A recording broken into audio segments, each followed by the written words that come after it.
That seems to be a lot of people today. They're moving around in life, but they don't know where they're going. My name is Shawn. I hope you're having a blessed day. Welcome to S3. This channel is dedicated to helping churches grow by providing practical tips to pastors, leaders, and believers.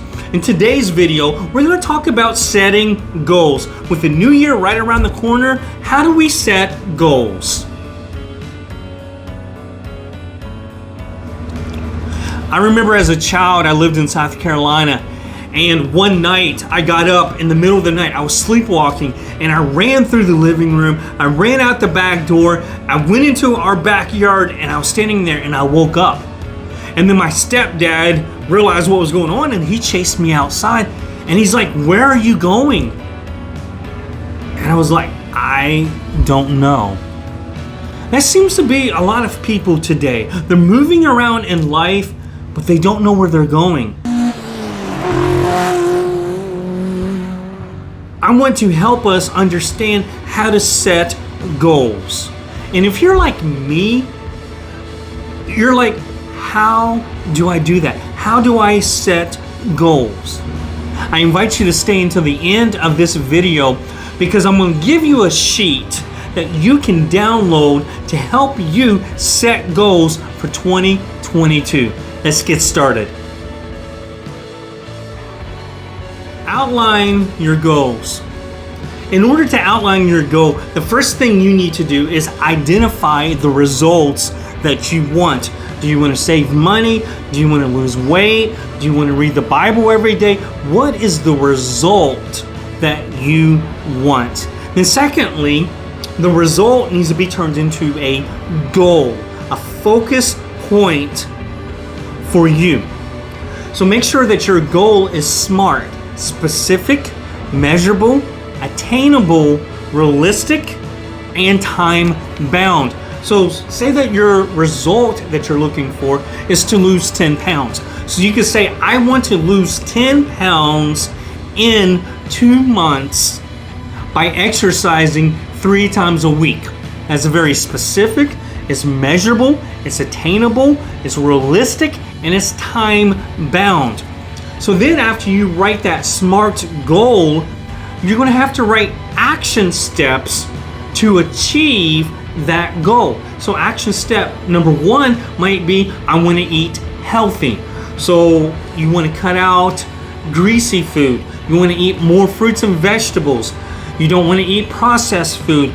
Write out action step number 1. Then action step number 2 might be, I am going to work out 3 times a week for an hour.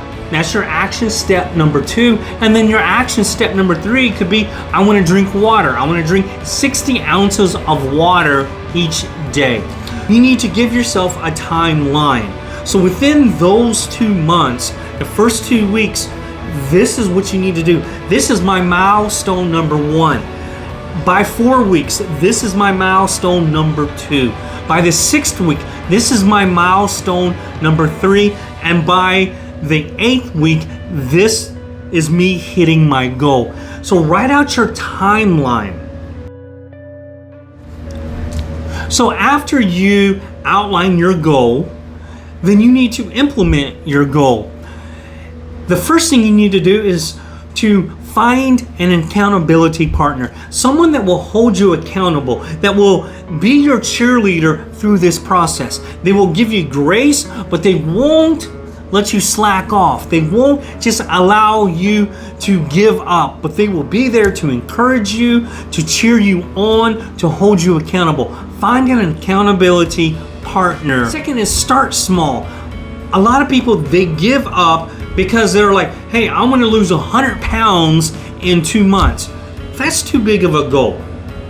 If 10 pounds in 2 months is too big of a goal, go to 5 pounds. Start small. Don't start with the big goal, start with the small goal. Start small. Then, as you hit those various milestones in your journey, celebrate them. Maybe your goal is you want to save $600 in 6 months. So that's $100 a month. And maybe your goal is Right when you hit $100 in the first month, you're gonna go treat yourself to some ice cream. So each time you hit a milestone, celebrate it. Celebrate the small wins. Give yourself rewards as you go through, and that will help you stay focused and encourage you to keep going. We're not perfect. So there are going to be times that we're going to come up short. So redirect those shortcomings. Don't focus on the things that you've done wrong. Don't consider yourself to be a failure or a quitter. When you eat that extra portion that you're not supposed to, give yourself grace. When you spend that money that's not in your budget, give yourself grace. When you don't go to the gym because you don't feel like it, give yourself grace. Redirect that and begin to focus once again on your goal. If you found this video helpful, I invite you to give a thumbs up by hitting the like button so that others can see this video as well. Thank you. As you go through your timeline, set evaluation periods. So evaluate as you're going through. Is your goal too big? Is your goal too small? Then adapt and make changes as needed. And the best thing to do is to stay determined. Stay focused on that goal. No matter how difficult it gets, no matter how hard it gets, no matter how much you want to quit, stay determined that you're not going to give up, that you're not going to quit, and understand the goal is attainable. You can achieve that goal. Keep pushing through, keep being focused, keep going forward. As promised, I want to give you a link to a worksheet that you can begin using today for your 2022 goals. You can see the link on the screen, but you can also find that link in the description down below. To help you grow spiritually this new year, I invite you to check out this video that will help you understand how to study the Bible. Thanks everybody. See you next video.